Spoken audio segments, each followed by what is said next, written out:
Hi, my name is Jennifer Coles, and I've been a scrapbooker for many, many years, and I absolutely love it. And now, with the advent of YouTube and tripods and all that kind of technological stuff that makes life easier, I'm branching out and trying my first YouTube video. So bear with me, I hope it's all right.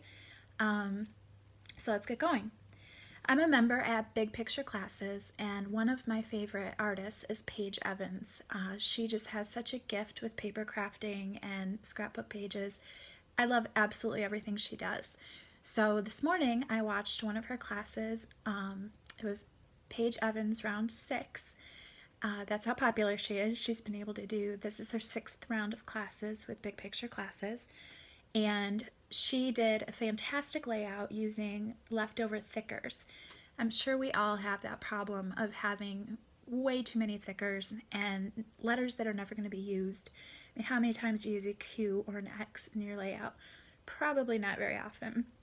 So I thought this would be a great opportunity to try to use up some of my thickers and stop having so many things in my stash.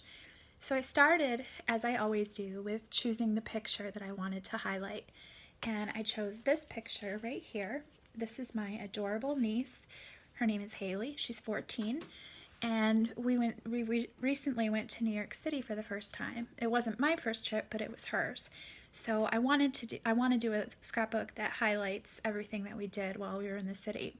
So this was the very first picture that I took. It's us getting on the subway. And obviously it was Haley's first time on the subway.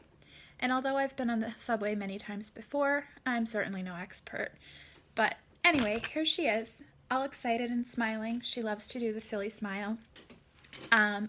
Getting ready to get on the subway. You can see that the subway title is right here. So I decided to do my title first. So I got out all of my thickers. Well, not all of them, but a good number of them. And I decided to do the title, which is Haley's first subway ride, in colors of thickers that I was not going to use for the fill-in. So I got a random assortment out, and then I picked out my paper. And I thought this paper was perfect because, as you may be able to see, let me zoom up here, it says City of New York. So I didn't think it could get much better than that. Plus the paper has a grid style, which makes it much easier for me to line up the letters. And bear with me here, I'm sorry.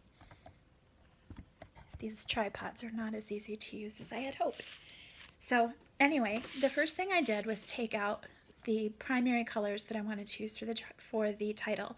I used the yellow for her name, and then the pink Amy Tangerine thickers for the first, and then the script glitter style pink for the bottom of the title. And I laid all that down first before I tried doing anything else, because I wanted to make sure that I had enough room for the title and then wanted to just fill in around it. So then once I had my title down, I started playing with the letters and numbers that I put around as, I guess, a background. So I used just random symbols and letters. I didn't have them be in any order. I did try not to repeat the same color next to one another, although you'll see that once we get over here, I did start to use a little bit of the same things in the same row. But I decided that that was okay. This is supposed to be random, and randomness would imply that the same color may end up next to each other. So I didn't worry too much about it. And I did all this on my first try. I didn't rearrange any of the letters or anything. I glued down my picture before I began. And then I just started following this grid pattern that's on the paper, and I just started to go down. You can see the first row is quite straight, and then it gets a little bit messier, but I kind of like the messy look.